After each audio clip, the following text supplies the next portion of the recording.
오늘은 눈물을 흘리신 예수님이라는 제목으로 말씀의 은혜를 나누겠습니다. 결혼식에 가면 신랑 신부를 비롯하여서 가족과 친지들 또 지인들까지 너나 할 것 없이 모두가 기쁨의 잔치를 누리게 됩니다. 근데 모두가 웃고 있을 그때에 울고 있는 사람도 있습니다.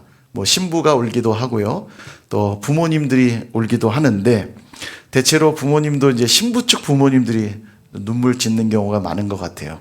그도 그럴 게 과거에는 늘 출가 외인이라고 해서 딸을 시집 보내면 집안을 떠난다 생각하니까 품 안에 있던 자녀가 떠난다는 생각에 슬픈 눈물을 지었던 것 같아요. 물론 문화가 바뀌긴 했습니다. 누가 출가하는지는 이제 알 수가 없어요. 신부가 출가하는지 신랑이 출가하는지 알 수가 없습니다. 여하튼 왜 이 기쁨의 잔치에 모두가 함께 웃고 즐기며 누리는 기쁨의 잔치에 왜 부모님은 눈물을 흘릴까? 아마도 지난날의 추억이 주마등처럼 스쳐 지나가면서 아쉬움, 또 섭섭함, 그리고 이렇게 잘 자라준 것에 대한 고마움, 그리고 앞으로 행복했으면 좋겠다 하는 기대감, 이런 것들이 아마 복합적으로 뒤섞여 흐르는 눈물이 아닐까 생각해요. 그러나 분명한 건 이 부모의 눈물이 있었기에 지난날 자녀를 키우기에 흘렸던 그 골방에서 남모르게 흘렸던 수많은 눈물이 있었기에 신랑 신부가 활짝 웃을 수 있었다라는 것입니다. 그런 점에서 부모의 눈물은 자녀를 웃게 하기 위한 눈물이라는 거죠.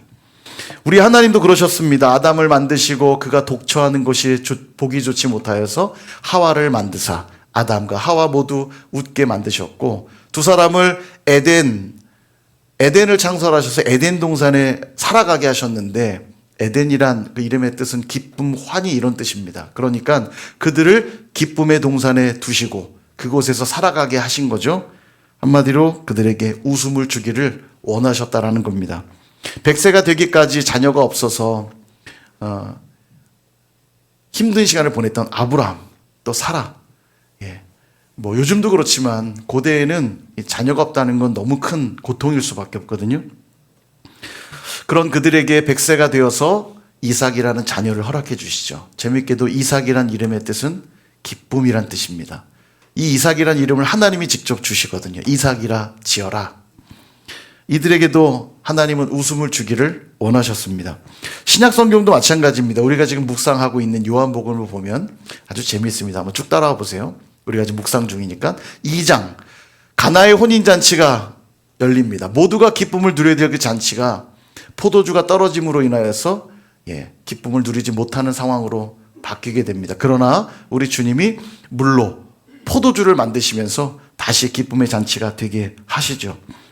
2장 후반절에 보면 또 왕의 신하 이야기도 나옵니다. 하나밖에 없는 외아들, 이 귀한 아들이 죽을 지경에 이르자 이 왕의 신하가 예수님을 찾아가고 예수님이 네 아들이 낫게 되었다고 말씀으로 선포하고 이 아들이 회복되죠. 그에게 기쁨을 허락해 주십니다. 4장으로 넘어가면 영적 목마름에 허덕이던 수가성의 이 여인, 목마른 이 여인을 주님 만나주시고 영적 목마름을 해결해 주시죠. 그의 근심이 변하여 기쁨이 되게 하십니다. 얼마나 기뻤던지 물동이를 버려두고 마을로 들어가서 내가 그리스도를 만났다. 너희들도 와서 보라. 이야기할 만큼 그런 기뻤어요. 5장에 넘어가면 38년간 나면서부터 한 번도 걷지 못하던 이 환자. 그의 괴로움은 육체적 질병만이 아니었습니다. 물이 동할 때에 나를 넣어줄 사람이 하나도 없었다는 건 그는 홀로 있는 외로운 사람이란 뜻이에요. 누구 한 사람 도와주는 사람이 없었어요. 그러니 육체적 고통만 있는 게 아니라 정서적 고통, 사회적 고통, 영적 고통까지 짊어진 총체적 질병으로 괴로워하는, 말하자면 단 한 번도 웃을 수 없는 인생이었던 그에게 주님 찾아오셔서 그를 일어나 걷도록 고쳐주시면서 웃을 수 있는 인생이 되게 하셨죠. 6장에 가면 하나님 말씀을 듣겠다고 모여든 수많은 사람들이 빈들에서 먹을 것이 없어 굶주려 있는 그 상황에 우리 주님은 오병이어 기적을 통해 배불리 먹고도 남을 만큼 그들을 채워주시며 웃을 수 있게 하셨습니다. 8장 가늠하다 잡혀온 여인, 이제 그에게 남은 것이라고는 율법대로 돌에 맞아 죽는 일밖에 없는 절망에 놓여있는 그녀에게 죄 없는 자가 돌로 치라 이야기하시며 정죄하던 이들을 다 물으시고 나도 너를 정죄하지 아니하노니 말씀하시며 그녀에게 자유와 기쁨을 허락해 주셨습니다. 9장, 나면서부터 앞으로 한 번도 보지 못했던 맹인, 온통 어둠뿐인 그 세상 속에 살던 그에게 주님 가서 침을 뱉고 진흙을 이겨 눈에 바르시고 실로암 못가에 가서 씻으라 하시며 그의 육의 눈과 영적인 눈을 뜨게 하시면서 참 기쁨을 허락해 주셨습니다. 어떻습니까, 여러분? 우리 하나님은 정말 우리에게 기쁨을 주시는 분 아니십니까? 그러므로 저와 여러분 모두 하나님이 주시는 기쁨을 누리실 수 있기를 주님의 이름으로 축복합니다. 근데 우리는 왜 이렇게 기쁨이 없지요? 하나님은 우리에게 기쁨을 주기 원하시는데 옆에 계신 분에게 좀 기뻐하세요. 좀 기뻐하세요. 예. 옆구리 콕 찔르면서 웃으세요. 예. 예, 우리 하나님께 전화가 왔습니다. 웃으라고 전화가 왔습니다. 예. 제가 요즘에 보고 있는 책이 있는데 우리 이제 리더반에서 북클럽에서 같이 나눌 책들 선정하고 있는데 좀 쉽고 재미난 책들을 보고 있는데 아주 재밌어요. 너무 나누고 싶어요. 재밌어요. 웃음에 대한 얘기도 있고, 예, 우리 삶에 지혜를 주는 그런 재미난 책들을 빨리 나누고 싶은데, 예, 아주 근질근질합니다. 여러분 북클럽도 많이 신청하셔서 이 즐거움들을 같이 우리 누리고 공유했으면 좋겠는데, 여하튼 여러분 이 웃음은 그냥 주어진 것이 아닙니다. 골방에서 눈물 짓던 부모님이 계셨기에 자녀들이 웃을 수 있었던 것처럼 죄로 인해 슬퍼할 수밖에 없는 우리를 웃게 하시려고 주님이 홀로 십자가에서 우실 수밖에 없었다라는 겁니다. 오늘 본문에도 그런 이야기가 나오는데 주님께서는 이 나사로의 죽음 때문에 슬퍼하던 그의 누이 마르다와 마리아에게 찾아가십니다. 그러나 앞서 오빠가 죽기 전에 와서 좀 주님 도와달라고 부탁했을 때는 주님이 가시지 않았어요. 이틀이나 시간을 끄셨고 나사로가 죽었다고 했을 때에도 곧바로 오지 않으셨습니다. 4일이란 시간을 보내고 나서야 찾아왔어요. 장례를 다 치룬 다음에 찾아온 예수님을 보면서 이 누이들은 속상했을 겁니다. 32절에 이렇게 나와요. 마리아가 예수 계신 곳에 가서 배웠고 그 발 앞에 엎드려 이르되 주께서 여기 계셨더라면 내 오라버니가 죽지 아니하였겠나이다 하더라.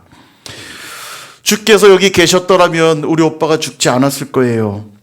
예, 그냥 그리니까 느낌을 다 알 수는 없지만 상황을 상상하면 이렇게 고분고분 얘기하지 않았을 것 같아요. 너무 속상하니까. 예, 얼마나 그 속상한 마음을 쏟아놨겠습니까? 어떻게 이러실 수 있어요, 주님? 막 이러지 않았겠습니까? 근데 주님은 분명 앞서 말씀하셨거든요. 네 오라비가 다시 살아나리라. 근데 이 두 여인은 이 말의 의미를 깨닫지 못했습니다. 어쩌면 너무 당연하죠. 1차원의 세계는 2차원을 이해 못하고요. 2차원의 세계는 3차원을 이해하지 못하고 3차원은 그 위에 더 고차원의 세계를 이해할 수 없는 것과 같습니다. 3차원에 사는 우리가 그 차원을 뛰어넘어 계시는 시간과 공간을 초월해 계시는 하나님의 생각과 그 뜻을 어떻게 다 이해하겠습니까? 여러분 우리의 생각과 지식으로는 하나님을 이해할 수가 없어요. 불가능합니다. 그래서 우리에게 꼭 필요한 게 있어요. 뭘까요? 내가 하나님을 이해할 수 없기 때문에 꼭 필요한 것. 이게 믿음입니다. 믿음.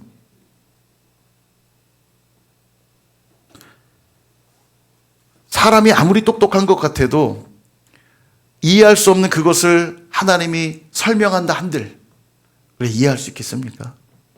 그래서 신앙은 이해하여서 믿게 되는 게 아니고 믿을 때 비로소 이해하게 되는 거예요. 원리가 그렇습니다. 믿음이 있어야만 하나님이 하신 말씀들, 그분이 행하시는 일들을 우리는 볼 수 있어요. 그래서 성경은 끊임없이 말합니다. 믿는 자는 보게 될 것이다. 믿는 자는 듣게 될 것이다. 믿는 자는 경험하게 될 것이다. 말씀하세요. 그래서 신앙에 있어서 믿음은 전부라고 말해도 틀리지 않은 겁니다. 그래서 주님이 늘 목표하시는 게 있어요. 우리에게 더 큰 믿음 주기를 원하세요. 그 믿음이 커져야만 더 하나님을 알게 되고 더 하나님의 일하심을 보게 되고 더 놀라운 주님의 기적을 체험할 수 있지 않겠습니까? 그 믿음이 있어야만 주님께 더 나아가게 되고 마침내 하나님 나라에 들어갈 수 있거든요. 그리고 이 믿음이 있는 자들은 경험하게 될 겁니다. 그 슬픔이 변하여 기쁨이 되고 눈물을 그치고 환하게 웃게 하실 그 주님을 보게 될 거예요. 왜냐하면 우리 하나님 우리에게 기쁨을 주기 원하시거든요. 이사야서 61장 3절에 이렇게 말합니다. 우리 같이 한번 읽어보겠습니다. 시작. 무릇 시온에서 슬퍼하는 자에게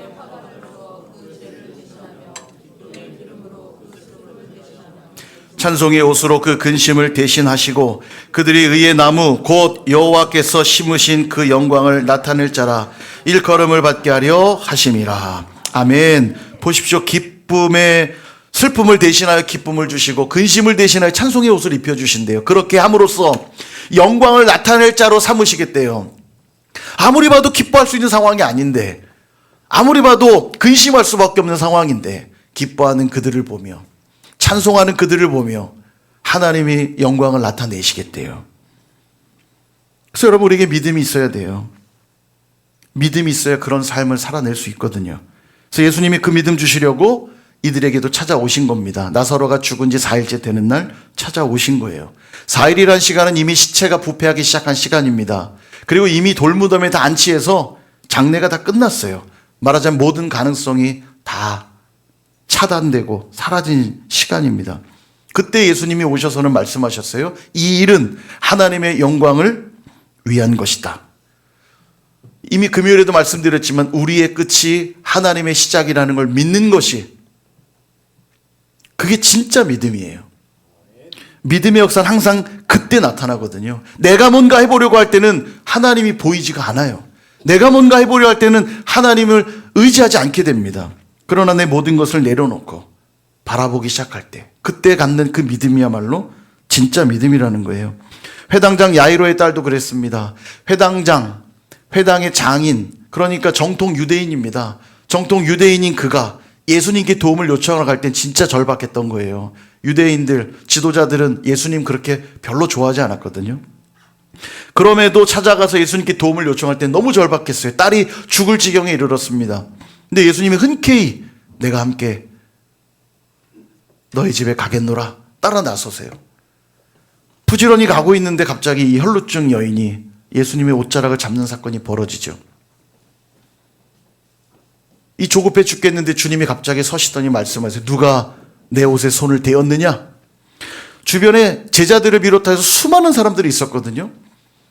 이렇게 부대끼고 저렇게 부대끼면 옷이 닿는 건 너무 당연한 일인데 제자들이 말해요. 이렇게 사람들이 많은데 아니다. 내 능력이 내 몸에서 빠져나갔느니라.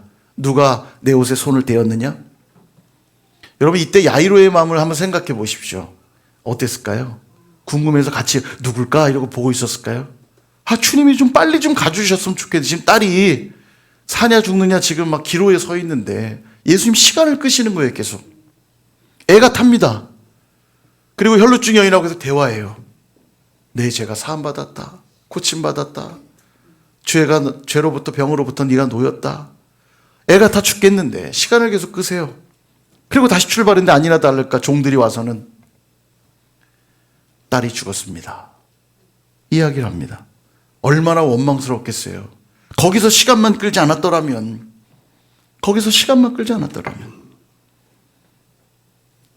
근데 주님이 말씀하세요. 이 소녀는 죽은 것이 아니라 잔다. 사람들이 비웃었다 하셨거든요. 비웃죠. 하나님이 하시는 일을 어떻게 이해하겠습니까? 근데 주님 말씀하세요. 달리다 쿰. 소녀야 일어나라. 그리고 소녀가 살아 일어나게 됩니다. 여러분, 만약에 시름시름 앓고 있던 딸을 와서 고쳐주셨다면 어쩌면 야이로에게 예수님은 병을 낫게 하는 능력을 가진 선지자 정도로만 믿었을지 모릅니다. 그러나 죽은 딸을 다시 살리는 걸 보게 되었기에 야이로에게 예수님은 죽은 자도 살리시는 그리스도라고 믿게 되었을 거예요.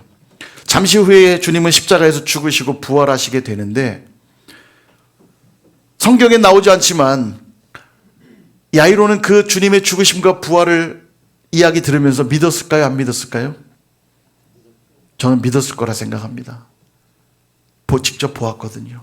죽었던 내 딸을 살리셨던 그 주님이 죽으시고 부활하셨다는 사실은 일어날 수 있는 일이라고 믿었을 겁니다. 그에게 그 믿음이 있었기 때문이에요. 그렇습니다. 여러분, 온몸에 힘을 다 빼야지 물 위에 뜨는 것처럼 내가 완전히 깨어지고 완전히 부서지고 완전히 죽어져야 그때 남아있는 그 믿음이 하나님을 보게 하고 하나님의 기적을 보게 하는 거예요. 무리에 뜰 때만 힘을 빼는 것이 아닙니다. 예. 운동을 할 때도 몸에 힘을 빼야 돼요. 몸에 힘이 잔뜩 들어가면 다칩니다. 요즘 뭐 젊은 사람들이 말하는 폼이 올라왔다 막 그러잖아요. 골을 잘 넣고 야구, 지금 또 WBC 요즘 또 야구 하는데, 예. 홈런을 팍팍 때리고 그러면 야, 폼이 올라왔다. 이렇게 표현하는데, 폼이 나오려면 몸에 힘을 빼야 됩니다. 몸에 힘이 잔뜩 들어가면 폼이 올라오지 않아요. 좋은 결과로 이어지지 않죠. 운동만 그런 것이 아닙니다. 면접을 보러 가거나 시험을 볼 때도 마찬가지입니다. 너무 긴장해서 몸에 힘이 들어가면 준비한 멘트들이 나오지가 않아요. 내가 공부한 그 지식들이 떠오르지가 않아요. 제가 그랬던 것 같아요. 이 대학 수능 시험 때 얼마나 춥습니까? 수능 시험 날은 유난히 추워요. 오들오들 떨면서 시험을 보는데 1교시 마치고 2교시 마치고 이제 점심을 먹고 3교시가 시작됐습니다. 과학, 사회 영역인데 3교시가 시작됐는데 이게 뭐 얼마나 긴장되는 상황입니까? 또 그해 과학이 어려웠어요. 문제도 어렵고 몸에 긴장도 되고 그러니까 잠이 오기 시작합니다. 여러분 이게 너무 긴장하면 이게요 잠도 와요. 시험보다 졸아보셨어요? 예, 졸아보지 않았으면 말을 하시면 안 됩니다. 저는 졸아봤어요. 잠이 오더라고요. 꼬박꼬박 졸다가 정신을 차려보니까 문제를 계속 읽고 있는데 왜 넉나간 상태로 이렇게 문제가 안 풀리는 거죠. 안 되겠다 싶어갖고 과학을 제끼고 사회 영역 가가지고 막 빨리 풀었어요. 사회 영역부터 풀고 과학을 하자. 하나님이 진짜 은혜 주셨죠. 사회를 다 풀어서 딱 마지막 문제를 푸니까 밖에서 삥 벨이 울려요. 아직 과학 문제 못 풀었는데 찍을 때는 몇 번? 예, 찍을 때는 3번. 여러분 3번. 이게요, 원래 국가고시들은 번호별로 일정하게 배치를 합니다. 그러니까 10문제면 1번부터 5번까지 2개씩 들어가게끔 이렇게 배치를 해요, 원래. 그래서 공부 잘하는 친구들은 공부를 잘하니까 대부분 정답을 쓰잖아요. 모르는 문제 한두 개 만나면 자기가 쓴 답을 다 세가지고 숫자에 부족한 거 딱 찍습니다. 그럼 맞는 경우가 있어요. 예, 공부 잘하는 사람만 하는 겁니다, 여러분. 공부 못하는 분은 하시면 안 돼요. 자기가 찍은 게 답이 아닌데 그걸 세서 했다가는 완전 망칠 수도 있습니다. 그럴 때는 몇 번? 예, 3번이요, 3번. 예, 무조건 3번 하셔야 돼요. 예, 사람 심리가 그래요. 1번에 답 올려놓기 쉽지 않고 맨 끝에 놓기도 그렇습니다. 3번에 들어갈 확률이 높아요. 그래서 제가 3번을 했겠죠? 야, 근데 이럴 때 딱 촉이 생깁니다. 왠지 이번엔 2번. 2번을 딱 10문제를 못 풀었더라고요. 10개를 종이 울렸기 때문에 얼마나 빠르게 칠했는지 탁탁탁탁 10개를 그냥 2번을 딱 칠했어요. 마지막 문제 10문제를 칠했으니까 이제 정답 확인하기 쉽겠죠? 그래서 그날 저녁에 EBS 이제 수능 정답 방송이 있길래 마지막 10개가 너무 궁금한 거예요. 딴 거는 기억이 잘 안 나고 마지막 10개 너무 궁금해서 과학 문제 TV를 딱 보는데 10개 중에 2번이 한 개도 없는 거예요. 10개를 다 틀렸습니다. 그래서 몇 번이요? 찍을 땐 3번. 예, 3번. 예, 근데 놀랍게도 사회 영역을 다 맞았어요. 그러니까 하나님이 그때 만약에 빨리 정신을 차리고 계속 고집 부리면서 과학을 잘 풀어보려고 고집 부렸으면 망한 겁니다, 이게. 아무튼 사회를 다 맞는 덕에 다행히 점수를 좀 많이 잃지는 않았는데 요 과학 10개도 다 맞았으면 제가 서울대 갔겠죠? 와, 진짜 너무 아쉽지만. 여러분, 몸에 힘이 들어가면 그렇습니다. 평소에 공부하고 연습한 것들이 잘 발휘가 안 돼요. 그래서 진짜 실력은 뭐냐면 힘을 빼는 겁니다. 믿음도 동일해요. 진짜 믿음은 어떤 믿음이냐면 하나님의 뜻과 무관하고 하나님이 기뻐하시지 않는 것들, 내 안에 있는 이 모든 것들을 내려놓을 때 그때부터 진짜 믿음이 시작되는 거예요. 이게 진짜 믿음이고 진짜 실력입니다. 이처럼 슬픔 가운데 있는 마르다, 마리아, 그리고 마을 사람들이 활짝 웃기 위해서는 진짜 믿음이 필요했어요. 이게 없으니까 그저 슬픔 가운데 젖어 있을 수밖에 없는 거 아닙니까? 그 믿음을 주시려고 우리 주님이 우셨대요. 35절. 예수께서 눈물을 흘리시더라. 아멘. 여러분, 눈물을 흘리는 이유가 여러 개 있죠. 뭐 슬퍼서 울기도 하고. 근데 눈물을 흘릴 때의 대부분의 감정은 진심이 담길 때 그 진심이 드러나는 북받치는 감정이 눈물입니다. 그러니까 억울해서 울든 슬퍼서 울든 그 중심 감정은 다 진심 때문에 그런 거예요. 진심으로 슬프니까 눈물이 나고 진심으로 억울하니까 억울해서 눈물이 나고, 그러니까 눈물 흘리는 것의 대부분의 감정은 진심의 표현이에요. 예수님도 지금 눈물을 흘리시고 있는 것은 그 안에 주님의 어떤 진심이 있는 거죠. 도대체 이 눈물에 담긴 주님의 진심은 무엇이었을까? 33절입니다. 같이 한번 읽어볼까요? 시작. 예수께서 그가 우는 것과 또 함께 온 유대인들이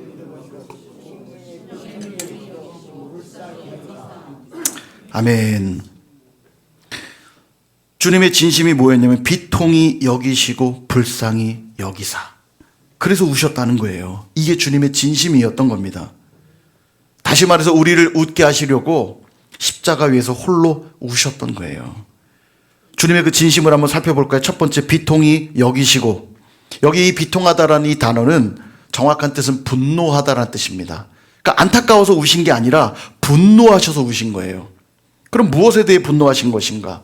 나사로의 죽음에 대한 비통함이고 분노였어요. 더 정확하게 말하면 나사로가 죽을 수밖에 없는 그 이유에 대한 비통함이고 분노였던 겁니다. 나사로가 왜 죽어야 했을까요? 병 때문에 죽었습니까? 죄 때문이에요. 죄 때문에.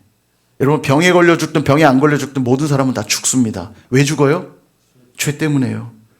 이 나사로의 죽음 앞에 주님 비통해 하시는 이유는 죄로 인해 죽을 수밖에 없는 그 영혼들을 볼 때 비통하신 거예요. 죄의 삭은 사망이라 하셨거든요. 이 죄의 참혹함에 대해 분노하고 계신 겁니다. 얼마나 분노하셨는가? 십자가에 달려 죽으시기까지 비통해 하신 거예요. 십자가가 아니면 이 죄 문제 해결할 수 없거든요. 뿐만 아니라 이 분노는 우리를 죄로 올가매고 정죄하여서 계속해서 죄인으로 살아가도록 만들려 하는 마귀에 대해서도 분노하신 겁니다. 예수님이 이 땅에 오신 또 하나의 목적은 마귀 세력을 멸하시기 위함이었거든요. 요한일서 3장 8절, 죄를 짓는 자는 마귀에게 속하나니 마귀는 처음부터 범죄함이라. 하나님의 아들이 나타나신 것은 마귀의 일을 멸하려 하심이라. 아멘. 마귀는 사람들을 죄 가운데 거하게 하고 지금도 한 영혼이라도 지옥 백성 되게 만들려고 애쓰지 않습니까? 주님 이 사실을 아셨기에 이로 인해 비통해 하셨고 분노하셨고 이 악한 마귀 세력들을 멸하기 위해서 십자가의 자리로 나아가신 겁니다. 그러므로 여러분 기억하십시오. 십자가에서 우리의 모든 죄가 사함받았고 마귀의 일이 완전히 멸하여졌습니다. 누구든지 이 예수 그리스도의 십자가를 믿기만 하면 진정한 기쁨을 누리게 될 줄로 믿습니다. 사랑하는 여러분, 주님께서 이 죄의 참혹함과 마귀의 일에 대하여 이토록 분노하시고 비통해 하셔서 십자가에 달려 죽으셨는데 이 주님의 비통함과 거룩한 분노를 알면서 계속 죄 가운데 거하며 죄를 즐거워할 수 있을까요? 불가능합니다. 잠언 8장 13절에 이렇게 말해요. 여호와를 경외하는 것은 악을 미워하는 것이라. 나는 교만과 거만과 악한 행실과 패역한 입을 미워하느니라. 아멘. 우리가 정말로 하나님을 경외하고 주님을 사랑한다면 나타나는 첫 번째 행동이 있대요. 악을 미워하고 죄를 미워하는 거래요. 뿐만 아니라 악한 세력들이 우리를 죄 가운데로 끌고 가려 할 때 좋다고 따라가는 게 아니라 그 죄를 또 그 악한 것들을 대적하며 살아갈 수밖에 없게 됩니다. 이걸 영적 전쟁이라 하죠. 에베소서 6장 12절과 13절은 이렇게 말합니다. 우리의 씨름은 혈과 육을 상대하는 것이 아니요 통치자들과 권세들과 이 어둠의 세상 주관자들과 하늘에 있는 악의 영들을 상대함이라. 우리가 살아가는 모든 삶의 배후에는 누가 있어요? 악한 영들이 있어서 우리를 어떻게든 어떤 방법으로든 무엇을 하든 수단과 방법 가리지 않고 우리를 무너뜨리려 한다는 겁니다. 그러므로 이 사실을 안다면, 그러므로 13절 하나님의 전신 갑주를 취하라. 이는 악한 날에 너희가 능히 대적하고 모든 일을 행한 후에 서기 위함이라. 아멘. 그러므로 주님 나라 가기까지 우리가 해야 될 일이 있습니다. 바로 이 영적 전쟁이에요. 하나님의 전신갑주를 입고 승리해야 되는 겁니다. 내 힘으로 승리할 수 없기에 하나님의 전신갑주를 입어야 돼요. 우리 삶에 끊임없이 밀려오는 육신의 정욕, 안목의 정욕, 이생의 자랑, 그것으로 나를 유혹하고 내 삶을 무너뜨리려 할 때, 뿐만 아니라 염려와 불안이 엄습하여서 나로 하여금 불신앙의 삶을 살도록 만들려 할 때, 그때 우리는 죄의 길로 질질 끌려가는 게 아니라 예수의 이름으로 십자가의 능력으로 하나님의 말씀으로 나아가게 될 때 승리를 누리게 될 것이고 진정한 웃음을 웃게 될 줄로 믿습니다. 두 번째, 주님의 진심은 불쌍히 여기사였어요. 불쌍히 여기사. 이게 주님이 십자가 질 수밖에 없는 두 번째 이유입니다. 다른 말로 하면 자비와 긍휼입니다. 에레미야가 3장 22절에 이렇게 말씀합니다. 같이 한번 읽겠습니다. 시작. 여호와의 인자와 긍휼이 무궁하심으로. 아멘. 오늘 우리가 진멸되지 않고 은혜 가운데 살아갈 수 있는 이유가 무엇입니까? 내가 잘 살아서입니까? 내가 대단해서입니까? 아니에요. 여전히 베풀어지고 있는 그 무궁하신 하나님의 인자와 긍휼이 우리 가운데 있기 때문입니다. 하나님의 그 무궁한 인자와 긍휼이 무엇으로 나타났어요? 십자가로 나타난 거예요. 십자가로. 누구든지 십자가를 믿고 십자가 앞으로 나오기만 하면 하나님의 인자와 긍휼을 누리게 되는 겁니다. 오늘 죽은 나사로는 물론이거니와 눈물 짓고 있는 그의 누이들 마르다 마리아 그리고 마을 사람들 전부 다 하나님은 그들을 긍휼히 여기셨어요. 눈물 흘릴 수밖에 없는 그들을 보시면서 그들을 긍휼히 여기셨습니다. 그리고 그들에게 생명의 은혜, 구원의 은혜를 베풀어 주길 원하셨어요. 그래서 어디로 가셨다고요? 그래서 십자가로 나아가신 거예요. 잃어버린 양들이 있다면 그곳이 어디라 할지라도 누구라 할지라도 그 한 마리를 찾기 위하여 우리 주님은 나서시는 분 아닙니까? 누가복음 15장 4절은 이렇게 말합니다. 너희 중에 어떤 사람이 양 100마리가 있는데 그 중에 하나를 잃으면 99마리를 들에 두고 그 잃은 것을 찾아내기까지 찾아다니지 아니하겠느냐. 아멘. 이 말씀 보면서 어떤 이들은 말해요. 아니 그 한 마리를 찾으려고 99마리를 그냥 두고 가는 게 되느냐, 말이 되느냐. 그 99마리는 뭐냐. 그럼 반대로도 우리 질문해 봐야 됩니다. 그 한 마리를 버리고 가면 99마리는 마음이 즐거울까요? 와, 내가 잃어버린 거 아니니까 다행이다 그럴까요? 아니에요. 다음번에 나도 혹시 길을 잃게 되면 그 다음은 버려지는 건 내가 되겠구나. 그래서 그 다음부터 목자를 따르는 그 따름은 두려움으로 따르게 됩니다. 나를 버릴 거라고 하는 두려움. 여러분 그렇게 신앙생활하는 분들이 있어요.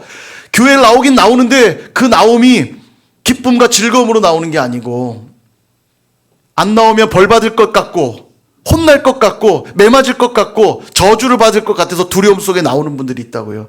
그분들은 왜 그러냐? 주님의 인자와 긍휼을 아직 맛보지 못했기 때문입니다. 보세요. 그 한 마리를 끝까지 찾아 나서는 목자를 보면서 다른 양들 어떤 생각하겠어요? 나도 혹시라도 길을 잃으면 우리 목자는 나를 또 찾아오겠구나. 이 지구상에 나 혼자 살고 있다면 주님이 오셨을까요? 안 오셨을까요? 당연히 오시죠. 왜요? 우리 주님은 한 영혼을 위해 이 땅에 오신 거거든요. 많은 사람들을 도매급으로 떨이 구원하시려고 오신 게 아니에요. 우리 한 명 한 명을 구원하러 오셨다고요. 그러니 이 세상에 나 혼자 살고 있어서도 우리 주님은 오셨을 겁니다. 우리 주님은 한 영혼을 위해 오신 거거든요. 이 사실을 아는데 어떻게 내 안에 이 인자와 긍휼을 아는데 내가 어떻게 기뻐하지 않을 수 있겠습니까? 어찌 두려움과 불안함 속에 목자를 따르겠냐고요. 이 인자와 긍휼의 십자가가 내 안에 있는데. 또한 와 저런 사람도 구원했는데 나 같은 자도 구원받을 수 있겠구나. 보면서 이것이 누군가에겐 또 기쁨으로 이어지는 겁니다. 여러분 한 영혼이 구원 얻을 때 얼마나 큰 기쁨이 일어나는지 볼까요? 누가복음 15장 7절. 내가 너에게 이르노니 이와 같이 죄인한 사람이 회개하면 하늘에서는 회개할 것이 없는 의인 99으로 말미암아 기뻐하는 것보다 더하리라. 아멘. 주님이 이 기쁨 주시려고 하늘에 있는 하나님과 하늘 백성들만 기뻐하는 게 아니에요. 모든 죄인들에게도 이건 기쁨이 되는 소식인 겁니다. 내가 대단한 게 하나도 없는데 나는 버림받아 마땅한 존재인데 그런 자들도 구원하시는 주님을 보면서 이건 나에게도 큰 기쁨의 소식일 수밖에 없는 거예요. 이 기쁨을 주시려고 주님이 십자가를 감당하시며 그 십자가 위에서 홀로 오셨던 겁니다. 우리에게 구원의 기쁨을 주시려고. 말씀을 정리합니다. 사랑하는 여러분, 주님께서는 모든 관심이 온통 저와 여러분들에게 있다는 사실을 반드시 기억하시기를 바랍니다. 그래서 우리를 괴롭히는 이 약한 세력들로 인하여서 비통히 여기시며 분노하셨고 죄로 인해 고통스러워하고 괴로워하는 우리를 불쌍히 여기셔서 주님이 십자가를 지신 거예요. 이 사실을 믿을 때 우리의 슬픔은 기쁨으로 바뀌게 될 것이고 우리의 눈물은 웃음으로 변하게 될 줄 믿습니다. 주님이 우리를 위해 예비해 두신 천국에서 어떤 일이 벌어지는지 한번 보실래요? 요한계시록 21장 3절에서 4절. 내가 들으니 보좌에서 큰 음성이 나서 이르되 보라 하나님의 장막이 사람들과 함께 있음에 하나님이 그들과 함께 계시리니 그들은 하나님의 백성이 되고 하나님은 친히 그들과 함께 계셔서 어떤 일이 벌어지느냐. 4절. 모든, 같이 읽겠습니다. 시작. 모든 눈물을 그 눈에서 닦아주시니 다시는 사망이 없고 애통하는 것이나 곡하는 것이나 아픈 것이 다시 있지 아니하리니 처음 것들이 다 지나갔음이러라. 아멘. 눈물이 닦여지고 거기에는 기쁨의 웃음꽃이 피어나는 거예요. 그래서 어린 양의 혼인잔치가 펼쳐졌을 때 신랑 대신 주님을 모신 신부된 저와 여러분에게 환한 웃음의 꽃이 피어나게 되는 겁니다. 골방에서 눈물을 흘리며 키워내셨던 부모의 그 눈물로 인하여 자녀들이 기쁨의 웃음을 웃게 되었던 것처럼 주님이 십자가에서 홀로 우시는 그 눈물로 우리는 그 혼인잔치에서 기쁨의 웃음을 웃게 된다라는 사실입니다. 그렇게 우리를 위해 십자가에서 눈물을 흘리신 주님을 기억하면서 우리의 모든 슬픔과 아픔들 다 주님의 그 십자가 앞에 내려놓고 주님이 우리에게 약속해 주신 그 기쁨과 즐거움 누리시는 저와 여러분 다 되시기를 주님의 이름으로 축원합니다.